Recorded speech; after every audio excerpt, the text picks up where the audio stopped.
Hey, welcome back. Thank you for stopping by. If this is your first time here, go ahead and click that subscription button so you never miss an upload. Okay, so this video was requested by a lot of you guys from my last my arm is hurt. Oh, sorry. From my last hydrangea haul video. So a lot of you requested that I showed you or I tell you guys the things that I do to revive or to bring back life into my hydrangeas so they can look beautiful, so they can still look healthy and strong and just glorious like nothing never happened. It won't happen in that same season, but next season they're gonna look amazing. If you follow these few simple steps, guys, you're gonna be rewarded. I can't talk today. You will be rewarded with some beautiful plants. All they need, guys, like, because I know that when you buy them at the clearance rack, they look pretty bad. They're pretty beat up, they're pretty stressed, and they look a hot mess. They're dried, brittle, they look dead on the outside, but they're not dead, guys. On the inside, they're still healthy, they're still perfect. They're just waiting on someone like you or myself to come rescue them, to give them a loving home, to take care of them, to feed them, to nourish them back to health, just to care for them and love them, you know. And in return, they'll reward you with beautiful blooms and fresh, healthy green leaves. So if you're interested in the few simple tips, it's not hard, it's not a secret, then keep on watching. Shirt is messy dealing with plants. Okay, so for this video I'm going to use a quick fire because they look the worst right now. So I'm going to use one of these, a quick fire, and I'm also going to use a little lime, since lime lights are one of the most popular you can find at a lot of these big box stores. So I'm going to use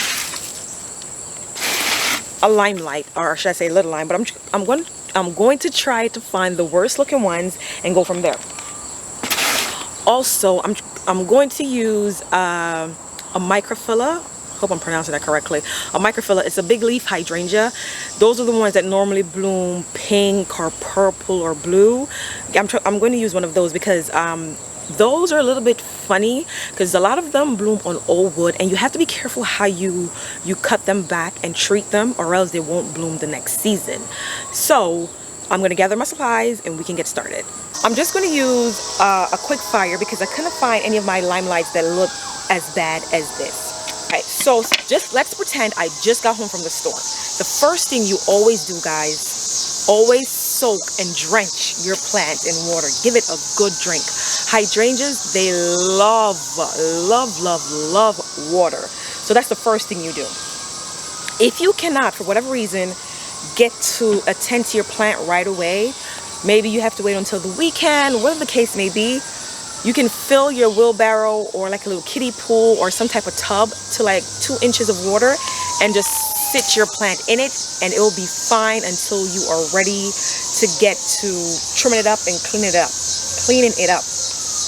Also, put it where it gets morning sun and afternoon shade. That is very important because the plant is already stressed, right? So all of this that you see here is from too much sun and not enough water. Okay, too much sun and not enough water. If it was getting enough water to sustain the plant, it will not scorch and it will not burn. I'm in zone 6B, 7A, and these are in full sun. Well, the ones in my garden in the ground, they're in full sun, and these will be going into full sun location as well, and they do amazing because I have drip irrigation in my garden beds. So the first thing you do when you get home again, give them a good drink of water because they're thirsty. The second thing is make sure they're in a location where they get morning sun and afternoon shade, guys, okay? If for whatever reason you cannot, and I repeat, you cannot get to your plants right away, just put them in something with at least 2 inches of water so you know they'll be fine. Okay, so say a couple days pass and now you can attend to your plants. The first thing you do is you go around, you assess your plant, and this is the spent bloom. Hope you guys can see. So you follow the spent bloom and come down to wherever you see a new node pushing out, which is a new leaf bud. You just cut right above that, just like that. Okay? So you go around the whole plant and come down to a new leaf bud pushing out and cut right above that. Come down and cut right above that. So that's all I'm doing for this whole plant. Wherever you see new leaves pushing out, just cut right above that. It's not hard.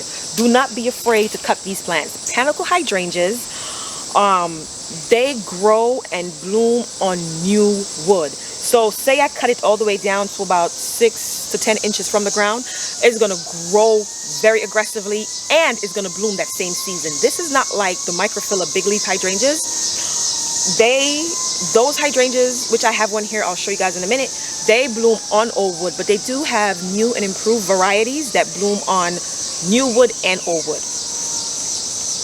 All right, so once you cut off, after you cut off all the blooms, all the spent dried up blooms, then you're going to go in and you are going to gently, guys, gently take off all the dried up leaves. Okay? There's some blooms still left on here, but I'll deal with that off camera. I don't want to make this video too long. And I apologize in advance for the sirens in the background. Once again, I live in the city, and if you live in the city, you know how that goes. All right, so all you got to do is take off the dried leaves, but be gently, guys. Be gentle. I can't talk today for some reason. So just be gentle taking off the dried leaves. Where the dried leaves are, that's where the new growth, the new buds, the new leaves, that's where they're going to push out. So you got to be gentle so you don't break those off. Normally the leaves, they will eventually fall off, but you want to just clean up the plant for appearances, you know, for it to look good, to look decent and not look so dried and dead and brittle. So once you take off the dried leaves, the next thing you do, always check to see if your plant is root bounded. This one is not that bad. As you can see, all the healthy new growth, all these new roots that it's pushing out. It could use a bigger container, but I'm getting ready to plant these hydrangeas, so I'm just going to leave it in the container it is for now until I put it in the ground. If for whatever reason, especially in the summertime, you find hydrangeas, you come across a hydrangea like this, you can go ahead and repot them until it's time for you to put them in the ground. If it's in fall, when the temperatures are cool, the moment you bring them home, try to get to them as soon as possible. Water them, trim off the spent blooms, take off the dried leaves, pop them in the ground, guys. Don't waste no time in the fall. Pop them in the ground, because in fall, in fall, you want to plant these at least 6 to 8 weeks before your first frost. Now, if you're not sure when your first frost is, you can Google it. You can put in, like, if you know what zone you're in, you can put in your zip code to find out your zone. If you don't know what zone you're in, if you know what zone you're in, you can put that in online and it can tell you, give you the information for your first frost, for your first frost date. For your first frost date, sometimes it can come earlier than the date given or later. So that gives you an estimate. So make sure you plant these at least 6 to 8 weeks so they can get situated in the area that they're in, so they can root out and prepare themselves for winter, to overwinter. When you plant these in fall, make sure you give them a good 2 to 3 inches of mulch. You want to mulch them really well so they have a fighting chance to winter over. Now, these quick fires and limelights and most panicle hydrangea, they're hardy down to zone 3, which is -40. Yes, -40. So they're very, very hardy, guys. So I don't see any reason why they will not make it through winter. And I've wintered over one just like this in the same container, and it's doing amazing. So that's all you do for all these hydrangeas. That's what I have planned. I'm just going to, I water these every single morning. So that's why they're not in a container where they need consistent watering, like a wheelbarrow or a kiddie pool, because I water these every single day. And they're in shade. They get a little morning sun and afternoon shade. So that's what I have planned for all these hydrangeas. Always water, and then you can cut back the spent blooms, take off the dried leaves to make the plant a little bit better. Check to see if it's root bounded. If it's root bounded, you can repot it if you're not ready to plant it right away. If you have space, you know where you're going to put it, the temperatures are cool, then I suggest you go ahead and plant that plant so it can form new roots, push out, get established in that area, and prepare itself for winter. So the next plant is a big leaf hydrangea.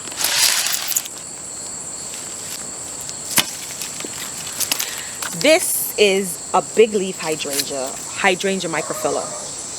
This plant blooms on new wood and old wood. This is an improved variety. But most of the other plants that are big leaf, they bloom on old wood, which means it sets next year's bloom on this year's growth. So right now, this is getting ready to form new buds to bloom next spring if it hadn't already. So what I normally do, I just go in and I cut off all the spent blooms. You just go right below it. If you're not sure, just go right below that old bloom and snip it off, okay? And take off whatever dried leaves. Do not prune anything out. Do not cut anything back. Wait until next season in springtime when the leaves start to emerge. Then you can see what's dead, you know, what didn't make it through winter. Then you can go in and cut out whatever stems they'll dry and brittle. And if all else fails, guys, with either the big leaf hydrangea or the panicle hydrangea, if you're not sure, if you don't know what to do, when you come home, just keep them watered as well as possible until you can plant them, and just pop them bad boys in the ground. Like, seriously, do not overthink it. If you're not sure, put them in the ground anyway. More than likely, put it in more shade than sun, because big leaf hydrangea, they can't take much sun, especially this endless summer. On the tag, it stated that it can take full sun. That's a lie. That is a lie. It burns very easily. It has to get morning sun and then afternoon shade from 11 o'clock and on, or else it's going to burn. In my area, 6B, 7A. So guys, that's all there is to it. You know, the biggest thing is to making sure hydrangeas get enough water, because they love water. And the second thing is they still need sun, but not enough sun to where they will burn or scorch again. Morning sun is the best option for these plants, especially the big leaves, of course. But when it comes to panicle, they can take full sun. All of these hydrangeas you see here, the panicle hydrangeas, they're going into full sun location. And I already have some that are already in my garden that's in full sun, because I give them consistent watering. I have drip irrigation ran in my garden, so they get water every single day, unless it rains really hard the day prior. Then I'll turn the drip off for that one day, but they get consistent watering. So the two main important things, sunlight and water. Even though they require full sun, I only give them morning sun, just so they can use that energy to push out new leaves and to form new roots. So that's it, guys. I hope this video was helpful. If there was something that I missed that I did not cover, you can leave it in the comments and I'll try to get to every single question. So until next time, I'll see you guys in another video. Bye, guys.